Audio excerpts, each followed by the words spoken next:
Good morning, good afternoon, and good evening. We are so glad to have you joining us today for our 10th annual WBECS 2020 Pre-summit. Please let me know you can hear me by tapping into the Q&A box where in the world you're joining us from today and answer this one specific question for me. Where do your clients get stuck? So let's see what's coming up in the Q&A box. Okay, we have Marcus joining us from Texas, Ava from Guatemala, Susan from Nashville, Sarah from Rodwell. Oh my God, there's so many comments coming in. Inga saying they get stuck if there is a lack of clarity. Janice from Toronto, get stuck in seeing that there are possibilities to move forward from grief. Ralph from Düsseldorf, Germany, setting and executing priorities. Linda from Birmingham, Alabama in US, when it is time to take action. And Jane from Vancouver, Canada, clients get stuck with historic issues. Thank you so much for answering this opening question for me. And Lori. So we're going to get started in just a moment. Today's session will last for 45 minutes. Please use the Q&A box to interact with us throughout the session and to ask any questions you might have about today's content. My name is Dino, and I'm the program manager at WBECS Group, and will be your host for Lori's session on Rewire Your Brain to Get Unstuck. We also have Eva and Resti joining us to gather your questions and comments. With all that said, welcome to the WBECS Pre-summit. Our mission is to significantly raise the global standard of coaching. And how we do this is by partnering with brilliant thought leaders and providing you with content you can consume live and virtually. We also have a highly engaged global coach community, and there are a couple ways you can connect with them after this session. First, we would love to hear your comments about today's session on Facebook. You can do this by saving the Facebook link we are placing in the chat box for you now. We also encourage you to continue the conversation on what you learned today in one of our coach-led implementation mastery sessions, where you can discuss how to apply what you learned today in your coaching practice.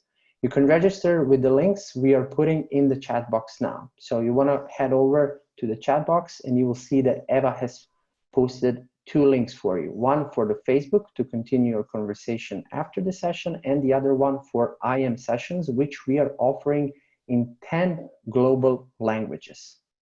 So let's get started. Today we have a very special session. I'm honored to introduce Lori Shook.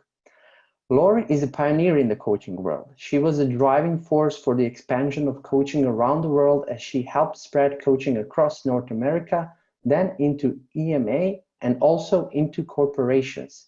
She helps coaches understand the connections between the brain, human behavior, and coaching tools. And as research was released, Lori immediately started using neuroscience to explain how and why coaching tools work. She has since become a leading figure teaching coaches globally to include neuroscience in their coaching, and has equipped them with the skills and tools that they need to take their clients, especially those more analytical clients, on transformational journeys. And two fun facts for the end before I hand it over to Lori. Something that you didn't know is that Lori used to be a synchronized swimmer, but she also worked in an original Disney World in California, US. And with that, I will hand it over to Lori. Lori, welcome. We're so happy to have you join us here. Thank you, Dino. I'm really happy to be here and happy to see all these people calling in from all around the world. It's very exciting and inspiring. And of course, I hope you get a lot out of this session and learn a little bit about yourself and learn a little bit about your brain.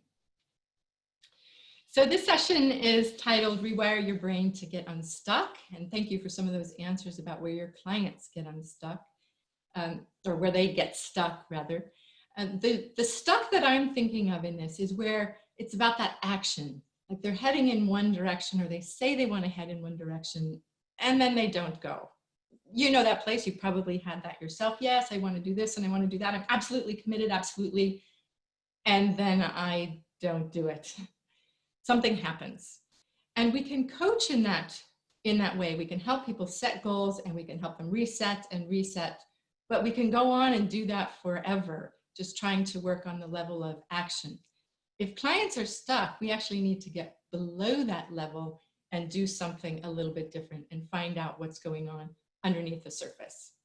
So where I want to take you today is on a journey, a transformational coaching journey, and offer you a framework that will help you dig under the surface, help clients know what is it that's getting them stuck. Because clearly they're inspired about going somewhere, but there's just as much influence, internal influence, stopping them.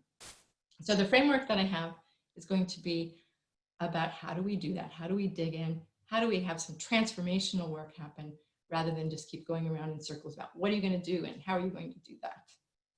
A couple of things I want you to know. In the brain, we have this emotional brain or limbic system that's at the core of our brain that's driving our behaviors all the time. We like to think that we are rational beings and have complete free will and all of that.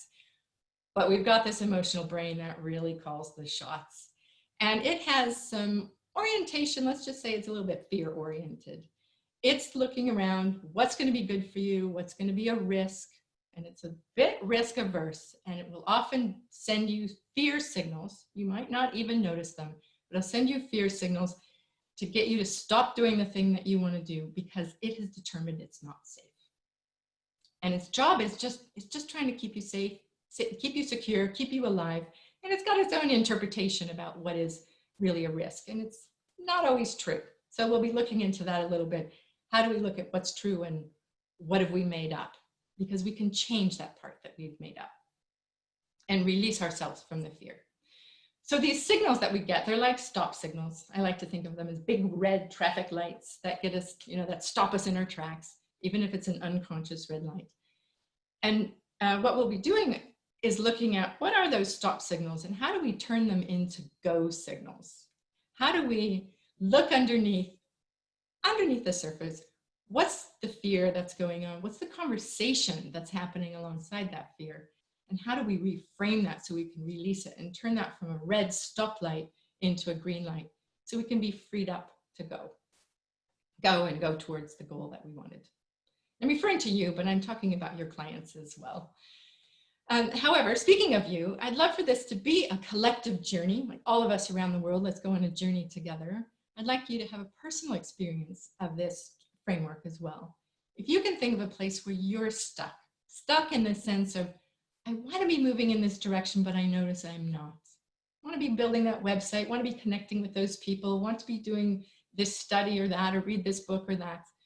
And you're not. And maybe you know why, and maybe you don't. Maybe you feel that it's not wrong. I feel that it's not right. There's something wrong about it. And it's a feeling state, which is great because we'll be working with fears and feelings in this journey. There's a few things I want to tell you about this journey and about the framework. The framework is meant to be worked with over time. It's not, transformational coaching doesn't happen in a coaching session instantaneously. It takes time to transform some inner conversations. It takes time to shift our thinking.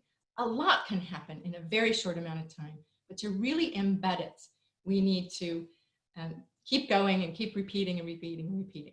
So what we're starting today is finding some doors and perhaps opening those, and then you'll be continuing with the transformational coaching over time. Next, we're going to be, or at the same time actually, but the next thing I want you to know, we'll be normalizing fear. I know a lot of coaching that I've done in the past over the 20 some years I've been coaching. I know that I've marginalized fear and challenged clients, just feel the fear and do it anyway, or that's just a fear talking, kind of minimalized it. And that doesn't work. If your client's wanting to move towards something and they're not, and there's fear stopping them, just trying to say get the fear out of the way is not going to work. So it's about digging in to some of the fear states that we get into, uncovering it, finding out what's going on, and then we can move on. by normalizing, not by saying it's bad, but just getting curious about it and going, there's a fear here. What's going on in the brain? Speaking of the brain, all of this is neuroscience based, and I love using neuroscience, as Dina suggested in my introduction. I've been working with neuroscience for about 15 years and just threading it into the coaching that I've been doing and threading it into the coach training that I've been doing. And what I found is it's really great if you can just, especially with these analytical clients, all kinds of clients, but especially those analytical clients that might not think they want to work with fear or emotions at all. And they might be asking you, what are you doing? And why are you asking me these strange questions? If you can explain it in terms of a bit of science, a bit of chemistry, a bit of physiology, a lot of times that has them understand and want to come with you. And of course, that's super helpful if they come with you. It helps you make your coaching tools work, right? Rather than them being resistant. So it'll get them to come along with you. And the last thing I want to say about this framework is that it includes some social elements. So a lot of what this emotional brain is concerned about are social factors, like belonging, for example.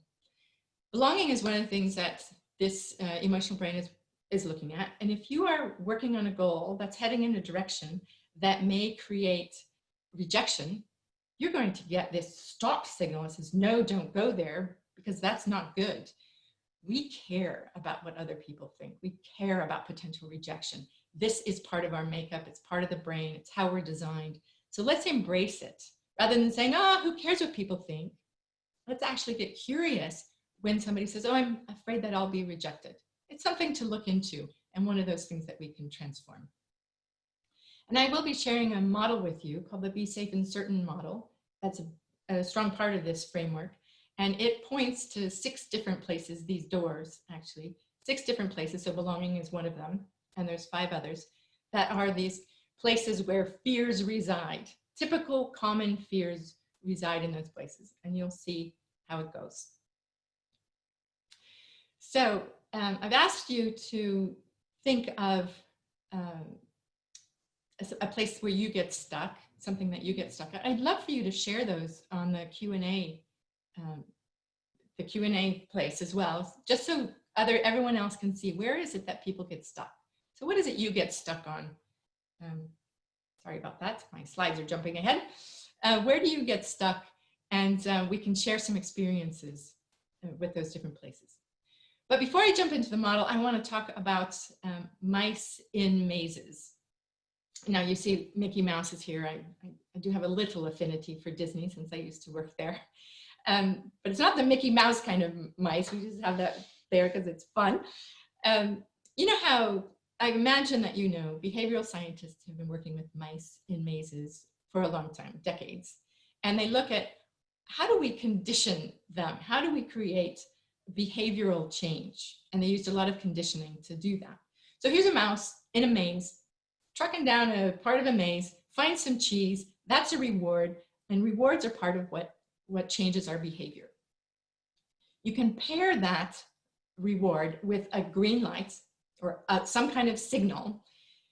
You might have heard the expression, neurons that fire together, wire together. This is one of those examples. If you get cheese and you get a light that show up at the same time, they get entwined together in the brain. That's part of how conditioning works. We get conditioned a lot throughout our lifetime. So there's these things that we have associated that aren't necessarily true. And some of the work that we can do is pull those apart. But for a mouse in a maze, he's going down, sees cheese, gets that, it's paired with a green light. So he's always recognizing that green light is good and green light means go. Now, I'm going to tell you right now, to be completely honest, mice are colorblind, and I'm going to be using red light and green light. They don't know themselves. Mice don't know red light and green light. I'm using that as a substitute for the real signals that were used in the experiment. And I trust that you'll go along with me on that, because you as a human being are most likely conditioned to know what a green light is and what a red light is.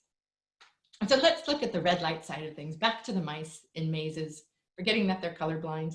They go down a path. At the end of this path, there's not cheese, but instead there's a shock, pain in the brain. Brain wants to avoid pain at all costs. So it runs from the shock. And when that shock is paired with a red light, they learn neurons that fire together, wire together, they learn red light, shock, bad. It's just an association that they've made. Anytime they see a red light, it's run. Green light, go. It's pretty simple the way that goes. And I think you probably have heard those experiments about how that conditioning works. Now, the neuroscientists added a new layer in a couple of decades ago, and I was fascinated by this experiment that I heard about. And I'm telling you the story, by the way, because this green light, red light thing is really, the way I'm using it in our framework is very much like how it's used in this mice experiment. So I didn't say that. That's why I'm digging into this red light, green light thing and all these mice in mazes. So here's what the neuroscientists did. They got curious about what goes on in the mouse's brain. And with the technology, they could measure the electrical signals and the chemical signals that are happening in the mouse's brain with these different red light, green lights, rewards, and danger that go on for the mouse. And the red light, when the mouse was going towards the red light, in fact, the fear network in the brain lit up. They could see the chemicals of that. Chemicals are the adrenaline and cortisol, the things that have you feel stress. And they could see this whole network of fear light up in the brain. Similarly, with the green lights, the reward network of the brain lit up. Not such a big surprise, but that is what's making us go. See a green light, go, reward network lights up, creates dopamine for the mouse and for us, and that's the go signal. When we get dopamine, we're motivated and we go towards something. So then the neuroscientists thought, what happens if we have both signals? We get a red light and a green light. What does the mouse do? Mouse is running down a maze column, red light and green light show up, and the mouse absolutely freezes. And what's being measured in the brain is both reward and the fear networks are lit up completely. So all this stuff going on, a whole storm in the brain, and the mouse is frozen. Because the signals from the fear side and the signals from the reward side are canceling each other out. It's kind of a simple additive thing that's happening. If you have more reward signals and less fear signals, then you're likely to go. And if it's the other way around, you're likely to stop and be stuck. And this is the kind of stuck, this had me think, this is what's happening with us humans too. We get stuck. We get a mix of lights. We're heading down a pathway. We've got a goal that we're moving towards, those goals that you have named. And we stop going because we think we see the green lights, but there's also red lights going on underneath. So we get this mix. It's not just cheese and shock, although those are great metaphors. It's a collection of things. I'm going to be working with 6. So we've got 6 lights here. And you get mixed signals from your brain, which is why you get stuck. If you had all green lights there would be no question, there would be no stuck. You would be green light go, all signals go, and there wouldn't be much hesitation at all. Or even if you had one little red light, it would just be a little hesitation, but it's much more of a push in the green go direction. Similarly, if all your lights or most of your lights were red, you probably wouldn't even be considering this as a goal. So it's the mix of lights that I'm really interested in. And that's what we're going to explore. That's the assumption. I checked it out with a lot of different clients that I've worked with, and it really was a mix for all of them. Every place they were stuck, there was a mix of these red lights and green lights.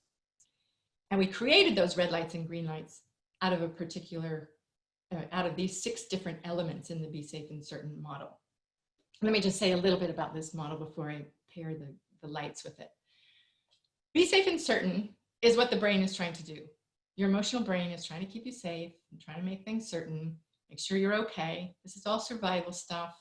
Make sure everything is going okay. And these 6 elements all contribute to that. Now, we've been using this model in a little bit different format. This was a recent version of the model that I've been using for this presentation.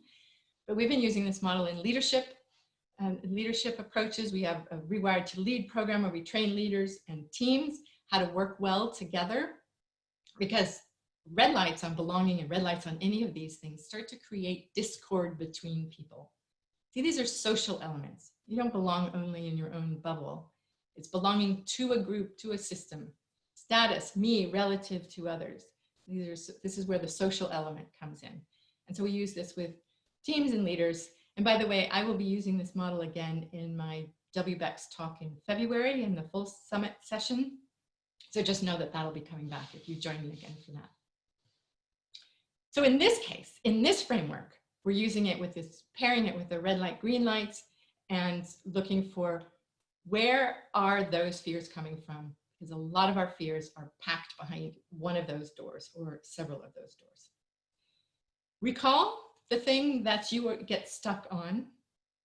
What's the thing that you don't move forward on? Where are you stuck? And see if you start to recognize some of the places where you're getting stuck. So I'm just going to run through each of these elements, define it a little bit, and help you understand what a red light might look like, or why a red light might show up, or a green light. And I'd encourage you to write these down. If you happen to have red and green pens, write it with little red and green, or write some plus and minus signs, something like that, so you can see the whole picture at the end. Right, belonging. It's about being part of a tribe. I've mentioned it at least once. If you feel like you're going to be rejected, you will have a green light here. So think of your goal and where you're headed.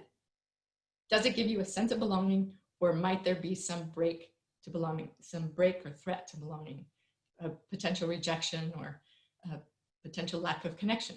That would be a red light. So if it feels like, oh yeah, if I'm going towards that goal, I'm a little stressed around belonging, give yourself a red light. Or if it feels good, then give yourself a green light. Status is about knowing your position in the tribe. It's not about being the top. It's not about being the best. It's about having a position that you're comfortable with, that feels good to you, that you relate to, that it's kind of identity. It's like, yeah, I feel good here. So I've had a client who was on a team, and he was encouraged to apply for a leadership position, and he just didn't feel inspired to do that. He was kind of interested, but not really inspired. And it came down to status, where he felt like, that isn't my role. I love being a teammate. So that's not my place, being the leader of the team. Others would say, absolutely, being the leader of the team is a great place to be. So whatever your goal is, are you getting signals that say, yeah, status, that's the right place for you? Or might there be some indication that says, no, that's a little uncomfortable. That isn't the right place for you. Now, this doesn't have to be true. It's just the messages and the feeling that you're getting from this limbic system emotional part of your brain. Let me move on with our model. Autonomy, having a sense of independence. So is your goal leading you to have more of a sense of freedom, of independence? You get to do things your way. Let's say you're part of an organization and you're thinking, I'm going to go out and become a coach, external coach, and be an entrepreneur. There might be huge green lights around autonomy and independence. Or there might be another way, that's another goal, or even another way to think of that same goal that says, nope, you're going to have to do things just this way, and you're going to have to do it like this. You're going to, and a whip starts being cracked, and then you think, well, there's no freedom in that, and that would be a red light. So this is like a little mini assessment. Yeah, we're doing this together now, and you would be doing this with your clients in the same way, just explaining it a little, asking them to feel, where do they feel the red and green, the pull forward and the push back.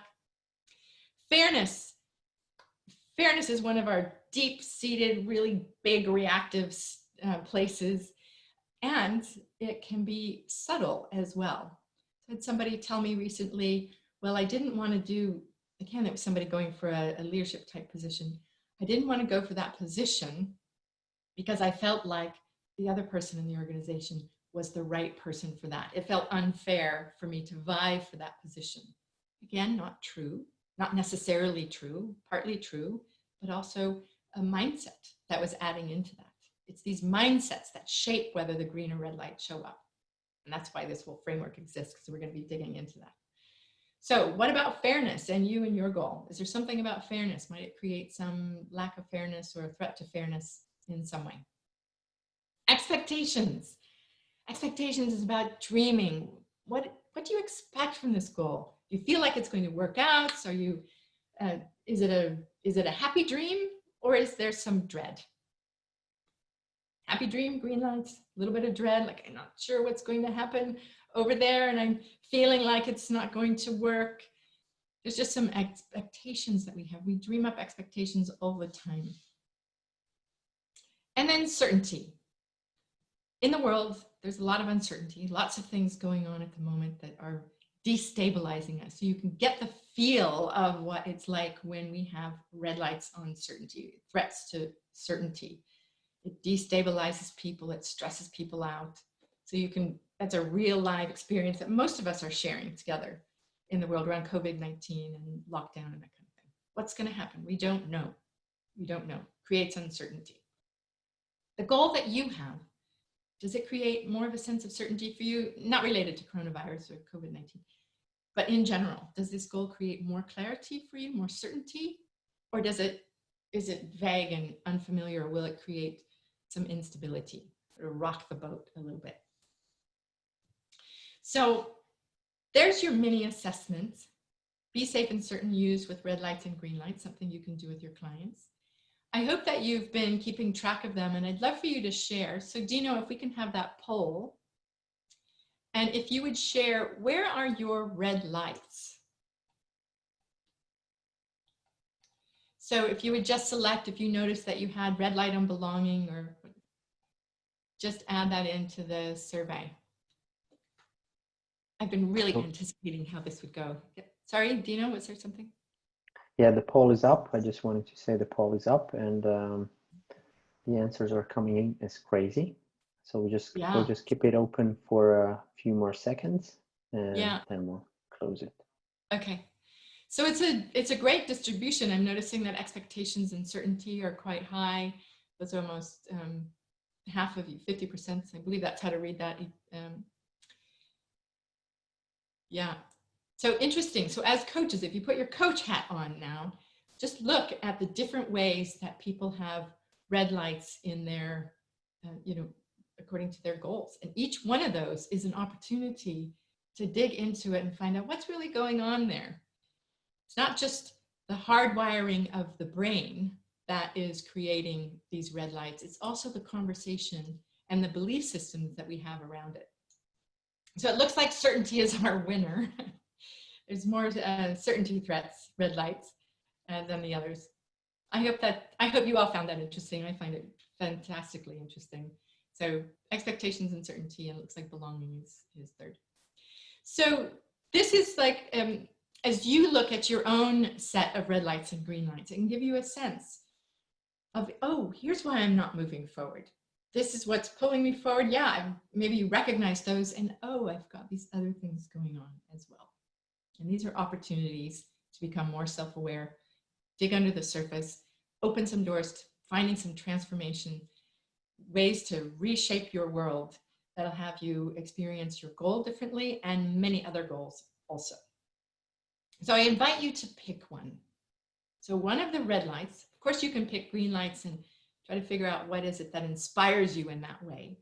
But for this exercise, let's pick a pick a red light, something that's creating fear and holding you back, because we want to get unstuck and keep moving forward. Something that's holding you back. And we'll go explore, and we'll see if you can find, as we move along, see if you can find some of your internal conversations about this element. As I said, every light is a doorway, and each one can uncover something in your world, in your client's world. And we pick one to begin with. So the question I usually ask people here is, what's the internal conversation that's going on around this one? So if you picked certainty, what is it that you're telling yourself? What is the conversation that you have internally about certainty and how much certainty you need? And maybe there's something that you keep triggering, this certainty awareness. Oh, I don't know. Oh, I don't know. If you said that every day to yourself several times a day, we don't know what's going to happen. We don't know what's going to happen. It allows that to keep firing, and it makes the red light stronger. So just think to yourself, what is some of the conversation that you have around the element that you're choosing? I'm going to share with you a couple of examples of people I've worked with recently, and hoping that will inspire you both for your own introspection, but also how you might work with other clients and how this framework actually works. So this first example, I have a client. She had applied for a leadership position. That's why this has been top of mind. And I used a couple examples like that earlier. And she had applied for a leadership position in her organization, and she was invited to take that role. So they offered her the job. which was great, except she noticed that she was really hesitant to accept it. And she had a couple of days in which to reply and say yes or say no, accept their offer or not. And she noticed she didn't know what to do. She was in that frozen, stuck place. I know I wanted this, but something's preventing me from going there. We did this mini assessment with Be Safe in Certain Elements, and she found that expectations was a really big red light. We dug into that. I asked her what's going on with that. What's the conversation, the internal conversation you have around that? And she came to, she said lots of different things, but it became clear there was this repetition of, I'll fail, I will fail. Actually, I think technically she said, you'll fail. It's like inside her own head, you'll fail. A voice maybe she learned from somebody else. And that was a big realization for her. So that in itself is a big realization. If you just dig in, you go, what's the conversation? It doesn't have to be super structured. You just kind of dig around and look at what are the conversations that I have with myself about this. So she came up with, I will fail. We condensed it down to this very core thing, 3 words, I'll fail, I will fail. And we worked with that. I'll show you in a couple of minutes how we work with that. I want to give you a second example first. Here's another person who is in a leadership position, working towards becoming more agile in the way she was leading and the way her team was working together. And she put a strategy together for to get started, because she wanted to collaborate further on this strategy. And she also wanted it to reflect some of the agile characteristics. There could be pivots and there could be shifts and realizations and working with what's coming and all of the emergence and all of that. And so her strategy wasn't completely nailed down with all the ducks in a row and all of that by design, but she was hesitant to share it with people and she couldn't figure out why. And it turned out, we did again this assessment, and she had a really big light on status. When I asked her about the conversation was, as a leader in this position, with your status as a leader, you should be providing something that's fully complete. Now, clearly that was old language because she did want to embrace agile and lots of flexibility, but her messaging was, you have to provide something that's complete, and your strategy is not ready and you are not ready. And there was this very strong voice that said, you are not ready. You are not ready to share that strategy. Super helpful to recognize that, because it was seriously holding her back. And she recognized it from previous jobs that she'd had. This is just what she did. She made sure she had everything, all ducks in a row, I's dotted, T's crossed, everything, before she presented something. And in this case, that wasn't going to work. So we got to dig into that and work with that. I'm curious if anybody has any thoughts that have occurred to you about where you're stuck and what the language might be. Feel free to share in the Q&A box if you have some taglines like this, you're not ready, or I'll fail. I'd love to see how those show up. Although I'm getting lost in the scrolling on my Q&A. I'm not ready. Somebody resonates with I'm not ready, not worth my time. Great. Those are great. Not worth my time. Disregard it. Yeah. So now it comes to that transformational work and rewiring. Rewiring happens when you change that internal conversation. So we pull up these old stories. Thank you for sharing them. Keep sharing them, please, because I'd love for you guys to see these different stories. It's like working with them yourself. We need to change those stories, because it's those stories that are enlivening, animating those red and green lights. Those red and green lights are hardware. That's the way it works. But this stuff is software. This conversation, stuff we've picked up over time, it's software, and it helps those red lights turn on. So we're going to be looking at inner conversations and shifting them. So here's here's 3 steps that I use to do that. Like I've already described with those first 2 examples. What's the internal conversation or the core belief? Narrow it down to this, pithy expression like I'll fail. And then what I like to do is celebrate it. So for those of you who have something, you're really clear what your core belief is, imagine that you get to celebrate it and appreciate it. Because, well, your first instinct may be, no, this isn't serving me. look again, because there's probably some reason that it has served you, some way that it's kept you safe, made you the success you are today, got you to this place, and that's a great thing. See, if you have any sense, when you're in the coach chair and you're working with a client who's looking at a belief that they're going to change, if there's some sense that this belief is bad, that will stop them. The brain doesn't want to know that. So that will really stop them. We need to celebrate and honor this because it has worked for them. We might set it aside now and they get to choose. But if there's any way that they feel it's bad and wrong, they're not going to do it. So celebrate it, truly. It's a success strategy. Fantastic. Good job. Success strategy, it worked. And now we set it aside. So if they're willing and they want to set it aside, great. Set it aside, and then you find new language. So in my 2 examples that I shared with you, the first one of I will fail, I worked with her to find some different language. And really we went through the pathway of, how true is it that you'll fail? And she said, it's just not likely. That's just something I tell myself. I'm so prepared for this job. I definitely know that I'm going to accept it. And once I'm in that role, I know that I will fly. I will fly. And there was this big smile and brightness that crossed her face with I will fly. It was actually a mantra she used in for another goal. I will fly. And it lit her up. And so she's practiced this. Now I call these mantras because they're short expressions that you practice over and over and over again. And they're, it's like brainwashing yourself. We've been brainwashed into these old conversations, the I will fail kind of conversation. So let's just consciously brainwash ourselves into something new. If you pick a mantra and it's something you practice over and over and over again, and it helps you reframe that, tap into new energy, turns the red lights into green lights often, not always. This is transformational work that happens over time. Sometimes we need to work harder at it or sit with it or sleep on it. Oh, that's fine. It's a journey, but one step at a time on that journey. So this person accepted the leadership role with an attitude of I will fly, and she was very happy and she was really going for it. In my second example, the one who had the new strategy, she realized that what she really believed is every day is an experiment. That was where she wanted to go. That's why she was picking an agile approach and wanting to be creative along the way. Every day is an experiment. And she did believe that, just that she had this other old thing going on.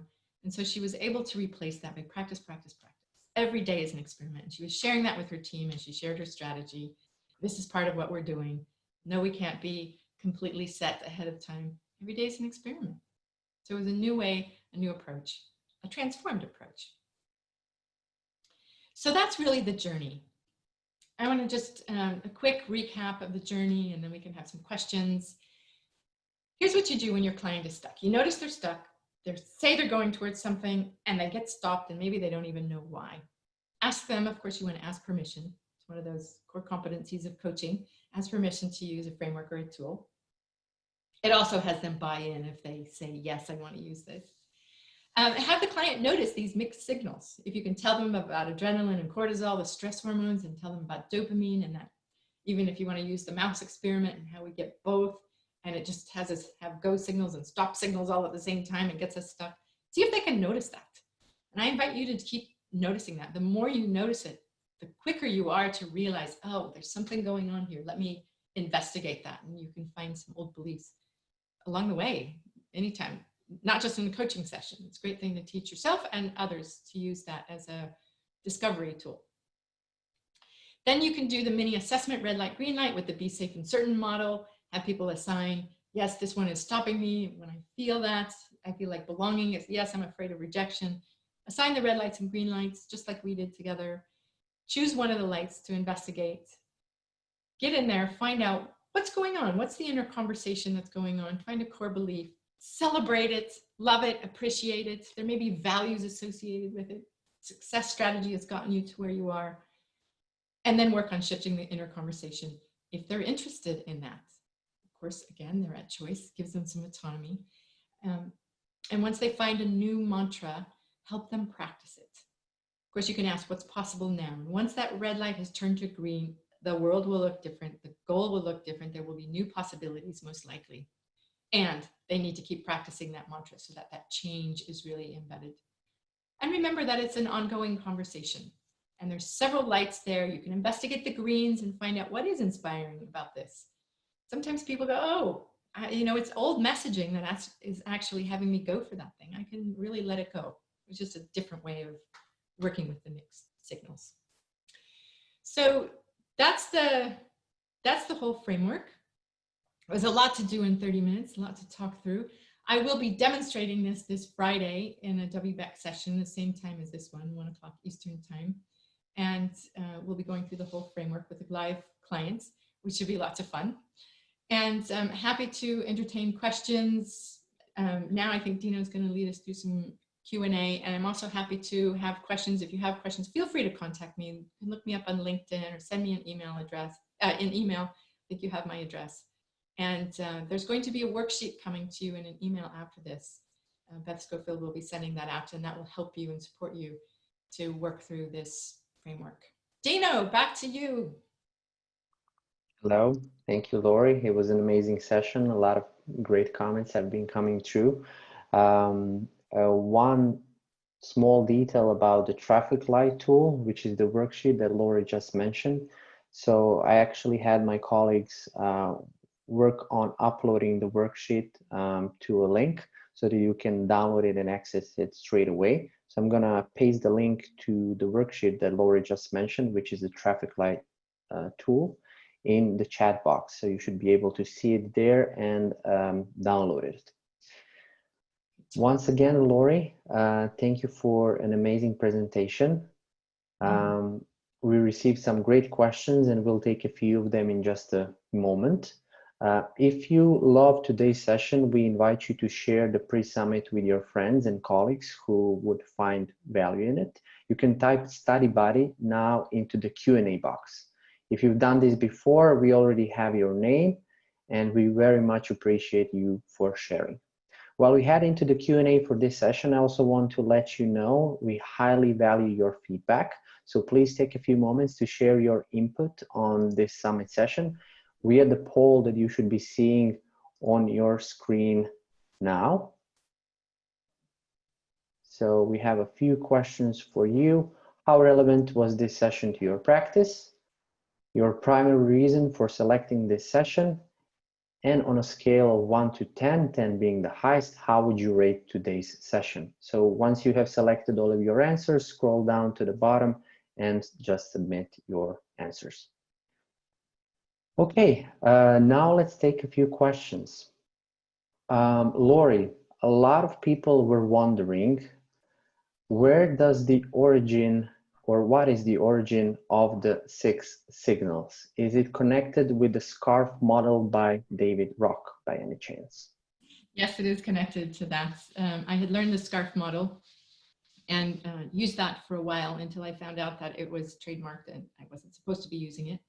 And there were a few changes that I wanted to make in any case. So I created our own model. I wanted belonging to be there instead of relatedness. And I wanted that to be the first thing in the model. I also wanted the name to mean something, and be safe and certain means a lot more to me and to my clients and people who I've used this with, because that's what the brain is doing. It's about being safe and certain. So I changed it up. There's several elements, 4 elements that are the same as in the SCARF model. And I have changed relatedness to belonging. And then I was able to add expectations as well, which is fortuitous because it fit in the Be Safe and Certain acronym. And because expectations is a huge driver. A lot of people are moving forward because they have big expectations based on nothing or based on, who knows what. And it's helpful to look at that. And then we get such disappointment when our expectations aren't met. It's also another driver. A lot of people are afraid to set big goals because of past failures and past disappointments. Disappointment's really painful. It lights up pain centers in the brain, in fact. And it's we avoid it at all costs. So expectations does have a big influence on us. Nothing wrong with the SCARF model. Love the SCARF model too. I just wanted to use something different and wanted to be legal doing it. So there's lots of research, and different elements have different research. I've seen the different papers, and I'll be writing a white paper this summer myself on Be Safe and Certain. So we'll have that published soon. Thank you. And we're going to take one more question. I see we are already at the end of our time here. Lots of people were curious about the mantra. Can you say more about how you work with your clients to identify the new mantra? Identify the new mantra. It's funny that often they recognize it when they see it. And for both of the cases that I gave you, these are things they already knew, and exploring the old belief and asking, is that really true? What really is true? What else is true? What else could you tell yourself? Or what would somebody else who really appreciates you, what might they say about you? And there's no structure to it. It's just looking around for what is a different language that could replace this old language that's really going to inspire you and create a spark and a green light in you. So I'm sorry, it's not super structured. It's kind of like messing around until you find the right thing. And my experience is that often people have it, like they know it when they hear it, when they say it. That's it. I hope that's helpful.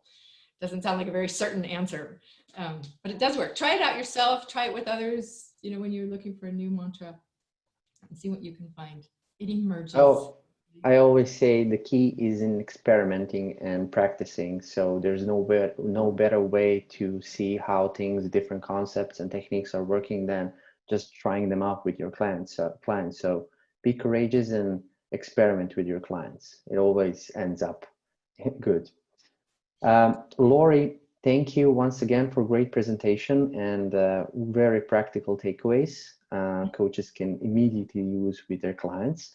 I know you will be joining us for the pre-summit again this Friday, June 12th at 1 p.m. Eastern Time.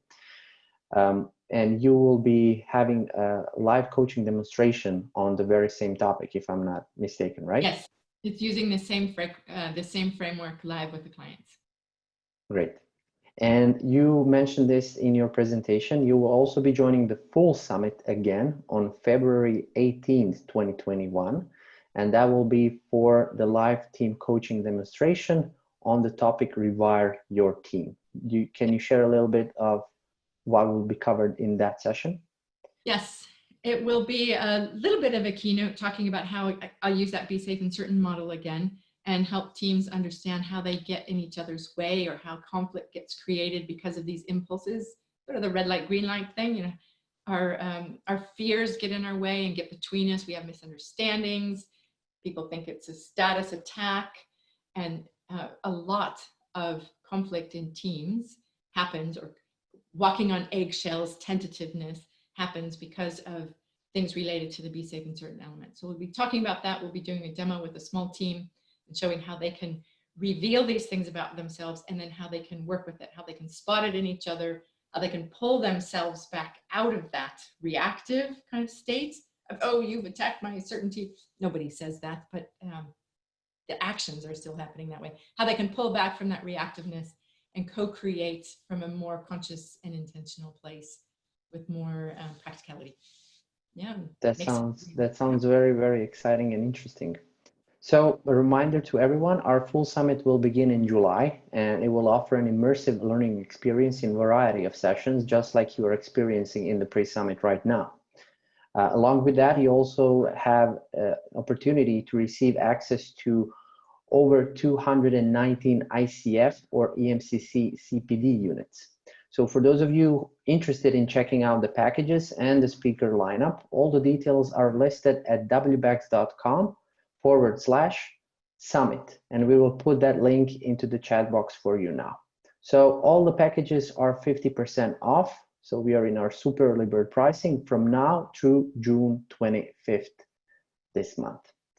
And if you have any questions, don't hesitate to reach out to our support team at support@wbecs.com or call our team of graduates who can help you understand which package is the best fit for your learning needs. You can reach them at +1 415 228 6857. We'll also put that inside the chat box for you now. Thank you to each of you for joining us today. Up next at 5 p.m. Eastern Time, we have Nihar Chaya on clinching the client chemistry meeting. For now, I would like to thank once again Lori and excuse her from our session. and those of you who have to hop off. Thank you, Lori, Dino. thank Thanks, you. everyone. It was great to be here. Really appreciate it. All right. Thanks. Bye-bye. Lovely having you here. Thank you, Lori. Yeah. I wanted to offer any of you who have more questions about what is happening in the remaining pre-summit or joining our full summit to answer your questions. So I'm happy to stay a few more minutes to answer them for you. So let's look at the Q&A box, what we have there in regards to the pre-summit.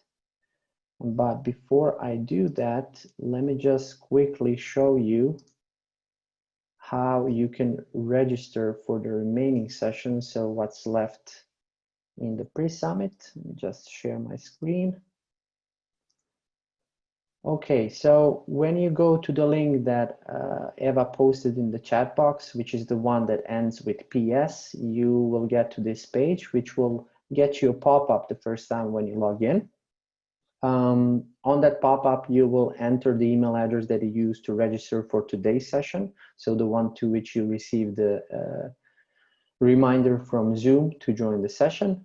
When you get to this page, you can choose here between different weeks. So you can check out what's happening in the last week, which is the next week, and register for the session by clicking the green register button, scrolling down to the bottom and submitting your registrations.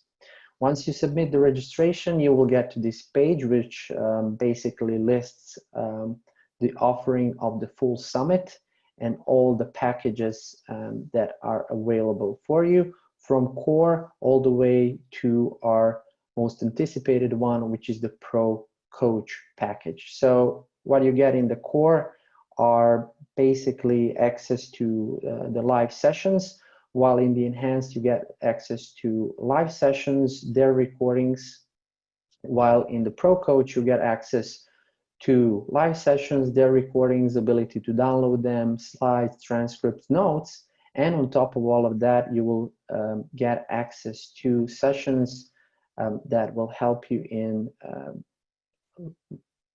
in marketing your business, but also developing your business. So this is something new that we've added to this year's Pro Coach package, usually known as ESL or Speed Learner package.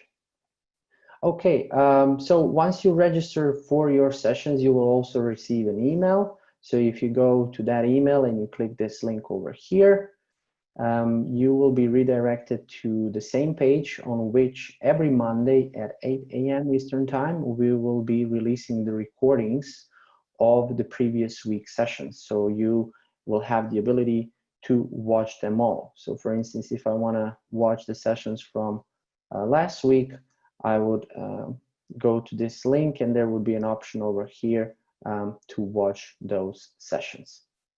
Okay, let's see what else we have coming into the Q&A box. Janet is asking, what is the code for today? There's no code for today. So when it comes to CCUs on content sessions, at the end of the pre-summit, which will be June 18 next week, you'll receive an email that will contain a link to your CCE certificate. So when you download it, you can just send it to ICF and they will claim your CCUs. Joel, you're asking about the link for the handout. So we've pasted that inside the chat box. Let me just repaste it for you again. It is the traffic light tool that Lori was referring in today's session. So I just pasted it in the chat. You should be able to see it from there. Okay, let's see what else. How can I get free CCUs and learn how many I have earned? So you will get the free CCUs at the end of the pre-summit. We will send you a certificate that you will use to claim them at the ICF. Samuel, the EM sessions link, you can find it in the chat box. So just use it and follow it to register for the IM session. In case the spaces are all filled in, unfortunately, there's no other way to catch them. So you have to be very, very quick when it comes to booking your seat for those. They're in a very high demand. Let's see what else we have. Will there be a replay to watch later, Bex? Yes, there will be. We will release it next Monday at 8 a.m. Eastern time, and you will have 48 hours, which means by 8 a.m. Wednesday, to rewatch the session along with the others that we will have this week. Let's see what else we have. I think that's pretty much it. Is there a schedule yet for the full summit? Gloria is asking. Yes, there is a schedule for the full summit. I will ask my colleagues to paste the link inside the chat box for you to access. And let's see. Barbara, is the marketing and sales option in ProCoach geared for team coaching or coaches working with individuals? It is for both. So it will be applicable to your coaching practice in general, no matter who the client is. Where do we access the replays? So you can access the replay, you can replay the session and access it through the pre-summit membership area. So just find an email in your email inbox titled WBECS registration confirmed. Inside that email, you will find the link with which you can access the site and watch the recording from the last week. Can the CCUs be used to get ICF certification? They certainly can. So you want to use them for getting accredited with the ACC, PCC, or MCC. You can use the CCUs you got through the pre-summit or the full summit in the pursuit of your certification. Okay, if in any case you have any follow-up questions, please know that we are always here to address them for you at support@wbecs.com. Thank you again for joining us for today's session, and I hope to see you in the following sessions of the pre-summit and full summit. Have a nice rest of your day. Bye-bye.